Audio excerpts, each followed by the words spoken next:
नमस्कार दोस्तों, जैसा कि आप सभी जानते हैं कि हम लोग दीनदयाल उपाध्याय गोरखपुर विश्वविद्यालय गोरखपुर के बीए द्वितीय सेमेस्टर विषय इतिहास प्रथम प्रश्न पत्र मध्यकालीन भारत का इतिहास 1206 ईस्वी से 1526 ईस्वी यह अंतिम और चतुर्थ इकाई है।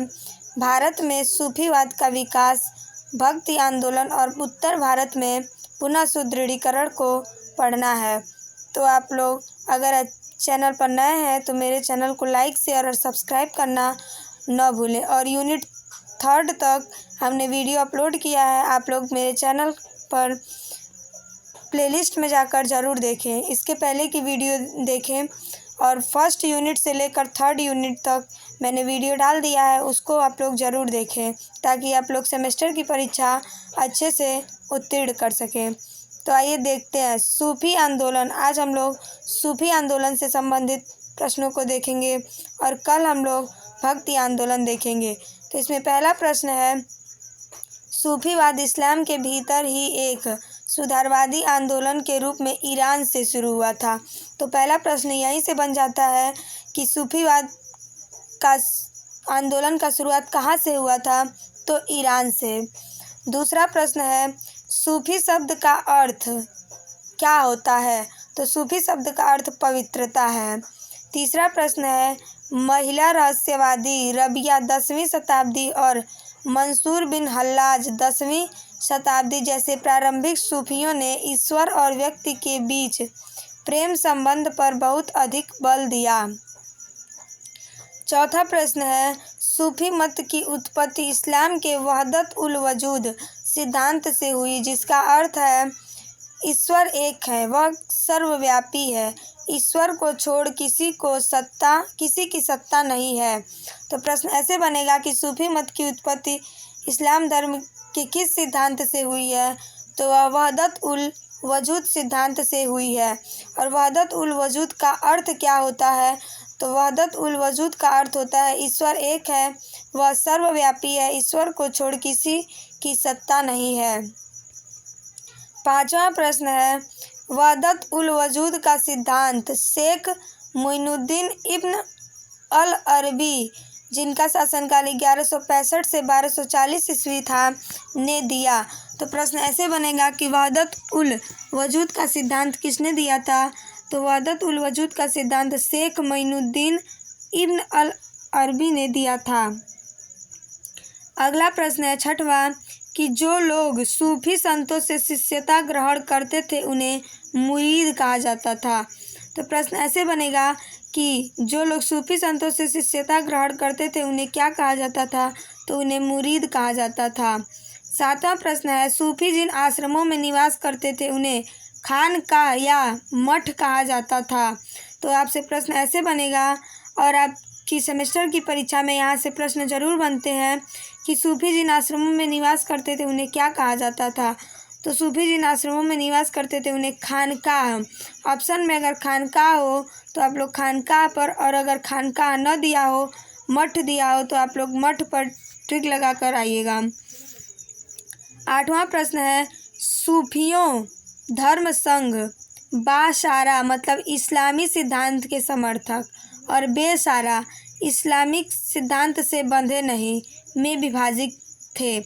तो ऐसे प्रश्न बनेगा कि सूफी धर्म कितने भागों में विभाजित था, तो 2 भागों में। बासारा मतलब ये लोग इस्लाम धर्म के समर्थक थे और जो दूसरा सिद्धांत था या दूसरे में विभाजित थे वह बेसारा थे, वो इस्लाम धर्म से बंधे नहीं थे।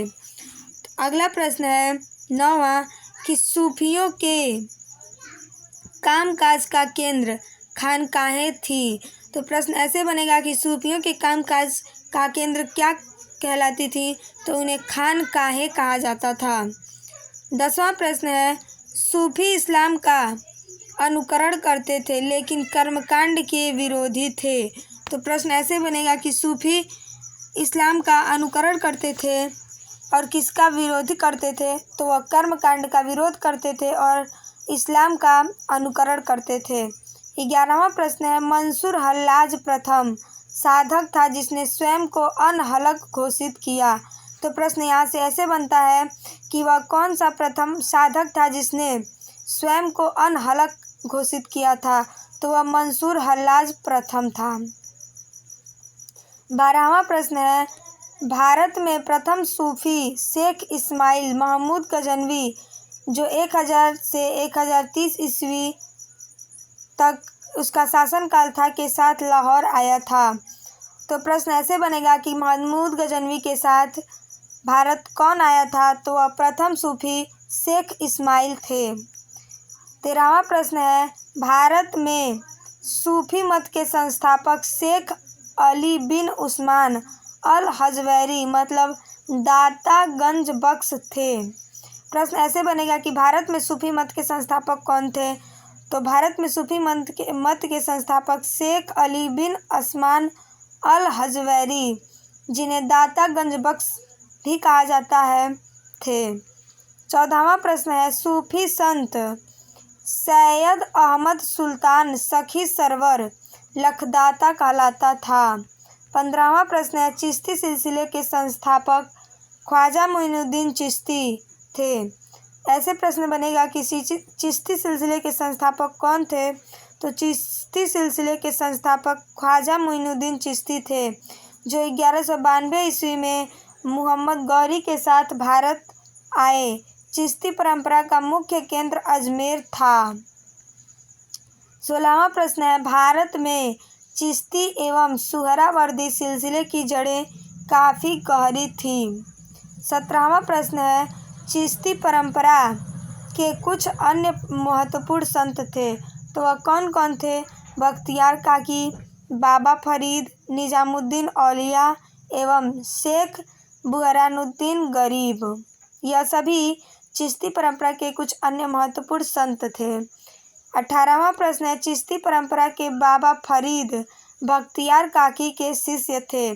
तो प्रश्न आपकी परीक्षा में ऐसे बनेगा कि चिश्ती परंपरा में जो बाबा फरीद थे वह किसके शिष्य थे, तो वह बख्तियार काकी के शिष्य थे।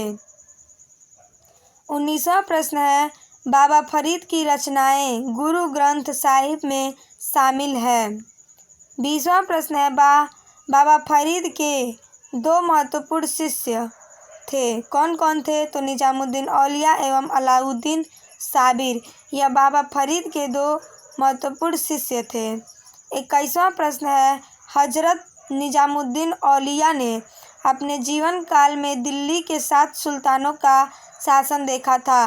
तो यहाँ से आपकी हर परीक्षा में प्रश्न ज़रूर बनता है कि वह कौन सुल्तान था जिसने अपने जीवन काल में दिल्ली के 7 सुल्तानों का शासन काल देखा था, तो वह हजरत निजामुद्दीन औलिया थे। इनके मुख्य शिष्य थे कौन कौन? शेख सलीम चिश्ती, अमीर खुसरो और अमीर हसन देहलवी। 22वां प्रश्न है, निजामुद्दीन औलिया के अनुसार कुछ हिंदू जानते हैं कि इस्लाम एक सच्चा धर्म है, किंतु वे इसे अपनाते नहीं हैं। तो पूछेगा प्रश्न ऐसे कि किस सूफी संत के अनुसार इस्लाम एक सच्चा धर्म है किंतु वे इसे अपनाते नहीं हैं, तो यह निजामुद्दीन औलिया के अनुसार है, जिसे कुछ हिंदू जानते हैं कि इस्लाम एक सच्चा धर्म है किंतु वे इसे अपनाते नहीं हैं। 23वां प्रश्न है, शेख बुरहानुद्दीन गरीब ने 1340 ईस्वी में दक्षिण भारत के क्षेत्रों में चिश्ती संप्रदाय की शुरुआत की और दौलताबाद को मुख्य केंद्र बनाया। 24वां प्रश्न है, सुहरावर्दी सिलसिला की स्थापना शेख शिहाबुद्दीन उमर सुहरावर्दी ने की। इसके संचालन का श्रेय शेख बदरुद्दीन जकारिया को है। इन्होंने सिंध एवं मुल्तान को मुख्य केंद्र बनाया। 25वां प्रश्न है, सुहरावर्दी सिलसिला ने राज्य के संरक्षण को स्वीकार किया। 26वां प्रश्न है, फिरदौसी सिलसिला को शरीफुद्दीन याहया मनेरी ने लोकप्रिय बनाया था। तो प्रश्न ऐसे बनेगा कि फिरदौसी सिलसिला को किसने लोकप्रिय बनाया था? तो फिरदौसी सिलसिला को शेख शरीफुद्दीन याहया मनेरी ने लोकप्रिय बनाया। 27वां प्रश्न है, फिरदौसी सुहरावर्दी सिलसिला की एक शाखा थी जिसका कार्य क्षेत्र बिहार था। 28वां प्रश्न है, सत्तारी सिलसिले की स्थापना शेख अब्दुल्ला सत्तारी ने की थी। इसका मुख्य केंद्र बिहार था। तो प्रश्न यहाँ से ऐसे बनेगा कि सत्तारी सिलसिला के संस्थापक कौन थे।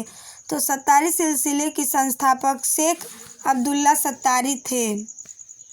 29वां प्रश्न है, सत्तारी सिलसिले के प्रमुख संत मोहम्मद गौस, हुमायूं एवं तानसेन अधिक प्रभावित थे। तो सत्तारी सिलसिले के प्रमुख संत जो मोहम्मद गौस थे, उनसे हुमायूं और तानसेन अधिक प्रभावित थे। 30वां प्रश्न है, कादिरी सिलसिला की स्थापना सैयद अबुल कादिर अल जिलानी ने बगदाद में की थी। तो प्रश्न ऐसे बनेगा कि कादिरी सिलसिला की स्थापना किसने किया था। तो कादिरी सिलसिला की स्थापना सैयद अबुल कादिर अल जिलानी ने, और कहाँ किया था। तो बगदाद में। 31वां प्रश्न है, भारत में कादिरी सिलसिला के प्रवर्तक मोहम्मद गौस थे। 32वां प्रश्न है, कादिरी सिलसिला गाना बजाना तथा शिया मत के विरुद्ध थे।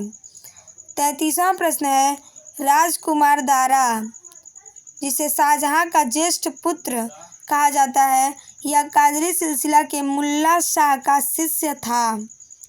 34वां प्रश्न है, नक्शबंदी सिलसिला की स्थापना बाकी बिल्लाह ने की थी। 35वां प्रश्न है, भारत में नक्शबंदी सिलसिला का व्यापक प्रचार अकबर के समय शेख अहमद सरहिंदी ने किया था। 36वां प्रश्न है, नक्शबंदी सबसे अधिक कट्टरवादी सिलसिला था। इसने अकबर की उदार नीति का विरोध किया था। अगला है, अब प्रमुख सूफी सिलसिला एवं उनके संस्थापक। यहाँ से आपकी परीक्षा में प्रश्न जरूर बनते हैं। तो आप लोग देखिए, एक तरफ मैंने सिलसिला और एक तरफ मैंने उसके संस्थापक का नाम लिखा हुआ है। तो पहला है चिश्ती सिलसिला। चिश्ती सिलसिला के संस्थापक शेख मोइनुद्दीन चिश्ती थे। सुहरावर्दी सिलसिला के संस्थापक बहाउद्दीन जकारिया थे। फिरदौसी सिलसिला के संस्थापक शेख बदरुद्दीन थे। सत्तारी सिलसिला के संस्थापक शाह अब्दुल्ला सत्तारी थे। कादिरी सिलसिला के संस्थापक शेख अब्दुल कादिर जिलानी थे। नक्शबंदी सिलसिला के संस्थापक ख्वाजा बाकी बिल्लाह थे। महदवी सिलसिला के संस्थापक सैयद मोहम्मद महदी थे। रोशनिया सिलसिला के संस्थापक मियाँ बयाजिद अंसारी और कलंदरी सिलसिला के संस्थापक नजीमुद्दीन कलंदर थे। मलामती सिलसिला के संस्थापक जुल नून, मदारी सिलसिला के संस्थापक शाह मदार और उबैली सिलसिला के संस्थापक अबू सुल करनी थे। तो इस प्रकार मैंने आप लोगों को दीनदयाल उपाध्याय गोरखपुर विश्वविद्यालय गोरखपुर के जो सेमेस्टर की परीक्षाएं आप लोगों की अप्रैल में कहा जा रहा है कि 15 अप्रैल से होंगी। तो जो परीक्षा आपकी 15 से 20 अप्रैल के बीच में होंगी, उसके लिए इतिहास से संबंधित जो ये मैं वीडियो बना रही हूँ, फर्स्ट यूनिट से लेके और थर्ड यूनिट तक पूरा वीडियो बना दी हूँ। आप लोग अगर नहीं देखे हैं तो मेरे चैनल पर जाकर सब्सक्राइब करके और शेयर करके अपने फ्रेंडों को भी शेयर कीजिए और आप लोग उस वीडियो को भी देखिए। और यह 4th यूनिट है। इसमें हम लोगों ने सूफी आंदोलन पढ़ा और कल हम लोग भक्ति आंदोलन पढ़ेंगे। तो आप लोग नोटिफिकेशन ऑन कर लीजिए ताकि मैं अगर कोई भी वीडियो डालूं तो आप लोगों के पास सबसे पहले पहुंचे। और अगर आप चैनल पर नए हैं तो मेरे चैनल को लाइक, शेयर और सब्सक्राइब करना न भूलें। आप लोग वीडियो को अच्छे से देखें ताकि आप लोग परीक्षा में अच्छे अंकों से उत्तीर्ण हो सकें। नमस्कार।